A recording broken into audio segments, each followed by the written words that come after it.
Hello, Paulies Best for UK here, and welcome to another Game of Day video. So you may have, the eagle-eyed of you may have realised or may have not realised I've been doing this month's video on the Spectrum, but there's no real particular reason for that other than it's convenient because it's got the HDMI port and it works well with my capture hardware. I have got vintage Spectrums in my retro room, such as a grey Spectrum Plus 2, an original 128, sorry, original 48K 1982 model, probably dates from about 1984 due to the motherboard revision. I've also got a Spectrum toast rack, which is quite sought after these days, I believe. That works fine as well. I don't know what year motherboard revision that is.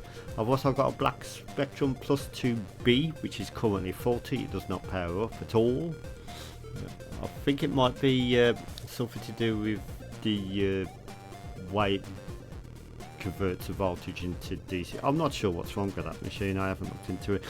And yeah, like I was talking about, I've got the Spectrum from Retro Games. The reason why I mention all this is because I know a lot of you who are probably watching this video remember these games from the past, and you want to. The Spectrum makes a really easy way of getting it onto a modern television, or in my case, my modern capture card. I have still got ways of capturing composite signals. No real way of capturing RGB though, which is unfortunate. But yeah, I have been using this in this month's Game of Day. Now, the reason why I'm starting the video like this is because if you want one of these Spectrum things, look in Smith's Toys Superstores right now, but you have to be really quick because they're only 60 quid and it's a complete outfit. It's the Spectrum computer itself, the leads you need to get it running. It hasn't got a power brick, but as you know, all devices, some sort of apparent e-waste problem, don't have the power bricks anymore, but they're easy enough. Normally you can just use a modern phone charger and that will work just fine. So yeah, just look on Smith's Toys website or in your local Smith's Toys store, ask the member staff. They're only going for $59.99 at the minute, which I'm not trying to sell the Spectrum, but they're normally 90 quid, so it was a no-brainer for anyone. If you want one of these, go and grab it now, because it won't stay at that price long. I bet the stock's gone by the time you look, but if it's not, it's worth a look if you want one. But yeah, that's anyway. So as you can see, some of our previous games are on there. Some of the games didn't work. I tried to do Cap Kelly, I tried to do Katowice, but they didn't load on the system, so I'm not praising it for everything. Moonlight, I can't remember what that is, probably Moonlight Madness. Chips Challenge 128, we've looked at that one previously in this month. We've also looked at Chicks and Bricks, that was that strange, very difficult Arkanoid clone. I think that was yesterday or the day before. Moonlight Madness, oh no, I think that's two files for the same game and one didn't work, one did work. You got Moonlight underneath and then Moonlight dash, or underscore should I say, WR. So today we're looking at Dizzy the Ultimate, and this is the first time of trying a Z80, and I have confirmed already because I have tried this already and it does work on the Spectrum. So let's have a look. Now, if I stop shutting up about the Spectrum, it's a great device if you want the nostalgic rubber keys, if you want the whole system housed, and you can get it for $59.99. It has got a very primitive I think it's Allwinner CPU in it, but that doesn't matter because what does the Spectrum need? It only needs about 3.5 megahertz of Z80 emulation. You can actually emulate a Spectrum at full speed on a 486. So I don't think the Allwinner chip is going to suffer too much. So let's go for Dizzy and let's play the game. So let's load it in.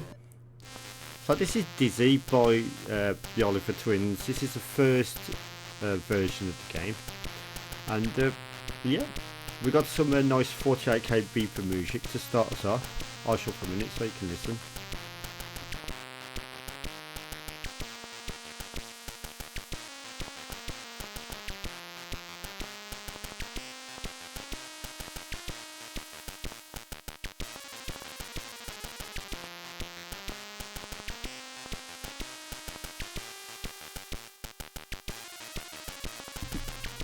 Now back in the day, I had Dizzy 3. That was my first ever Dizzy game. Fantastic World Dizzy 3. That was on a 128 machine. Most likely a plus 2B. It might have been a plus 2A, but I doubt it because I think plus 2As are considerably more rare than plus 2Bs. But it might have been. I don't know. I haven't got the system anymore. But later on, probably a couple of years have elapsed and I've played the first one. I'm not sure what the reason behind that was, but let's have a look. Obviously I've played it back in the day, but let's have a look at it for today's game of day. So you have to press jump to start. Now, I mentioned Dizzy 3 for a reason, because one thing I did notice about Dizzy 3 and Dizzy 1 is Dizzy 1 is quite spooky, to be honest. It's quite eerie. Dizzy 3 was very, I don't know, it was cartoony. It was a bit, I don't know, it was like sort of quite friendly. But this is quite spooky, it's quite eerie. And the reason I'll tell you that, look at that castle in the background on the clouds. Well, that's the effect that they're trying to bring. Obviously, to untrained eyes, that just looks like a massive castle just above my head, but that's actually supposed to be in the far distance. And obviously they hadn't got the sort of right palette to make it look in the distance. I suppose what they could have done is shrunk it a bit, but this is a very early game, to be honest. One thing to tell you about this game, you only can pick up one item at a time. On Dizzy 3 or Dizzy 2 even, you can pick up 3 items at a time, but this one item at a time. This is one of the probably the first ever Dizzy game that was ever made, and I think it's very impressive. Watch what happens if you put 2 items in the same place near each other. Oh no, it's working that time. Sometimes if you do that, it looks a bit of a mess. Yeah, like that. Hey, there we go. But yeah, let's I think what we're going to need to take is our mucky grease gun, so let's go ahead and do that. Go over here, let's lubricate the wheels. You all know Dizzy. The reason why I say it's eerie, because look at that sun or moon in the background. It's like got the clouds. It looks really spooky, and that tree with its tied up trunk there, it looks spooky. The bat and everything as well. I always thought back in the day, and I always have thought since, that this Dizzy game is like a horror version of Dizzy. It's like not a horror, but it's like a really spooky, eerie version of it. I mean, did any of you, my viewing public, get any of them vibes yourself? Like, look at that skeleton right there on the bottom left. I always thought, and the ghost there coming up to get me, and the spider. I always thought this was like a spooky version of Dizzy. It wasn't quite as, I don't know, quite as laid back as the other Dizzy games. And because of the age of the game as well, that sort of adds to the eeriness. Like, it's an 80s game, it's from the 1980s. It just feels eerie to play now, in my opinion. It's a great game. It's a great technical achievement, actually. It's a really good game. Let me just get back over this way. I'm not playing the game on like properly. Oh shit! I didn't mean to hit the spider. I'm not playing the game properly to do a proper in-depth review. I'm just trying to sort of make my point across about how spooky this one is. Watch out for that apple, because that apple, you hit that apple, no matter if it's falling on you or you just touch it. Oh yeah, by the way, it doesn't fall down until you get near it. There we go. Do not let that drop on your head. But look how spooky all this is. You see all the bones in there. Oh shit!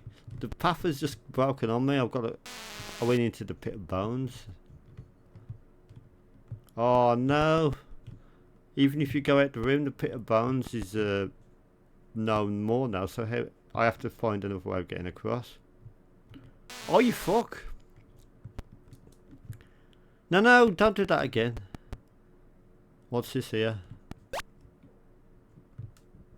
Empty potion box. So yeah, what do you think of that? What do you think of Dizzy 1? Do you think it was spooky like I do? I've always thought it was a bit like sort of, you know, like on the PlayStation 1 Silent Hill sort of eerie. Not spook, not like a horror game like it's a jump scare, but like more like sort of message with your mind sort of thing.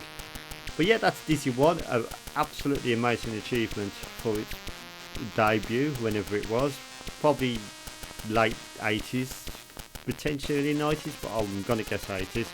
I'm gonna give that one a nice 9 out of 10 to start off our amazing Dizzy franchise that we all know and love. So thank you to the Oliver Twins, thank you to Codemasters, and thank you everyone for watching this video. And if you want to grab the Spectrum, just do your best to get it while it's in stock, because it won't be there for long. So thank you for watching, have a pleasant rest of your evening, and I'll see you in the next video. Bye!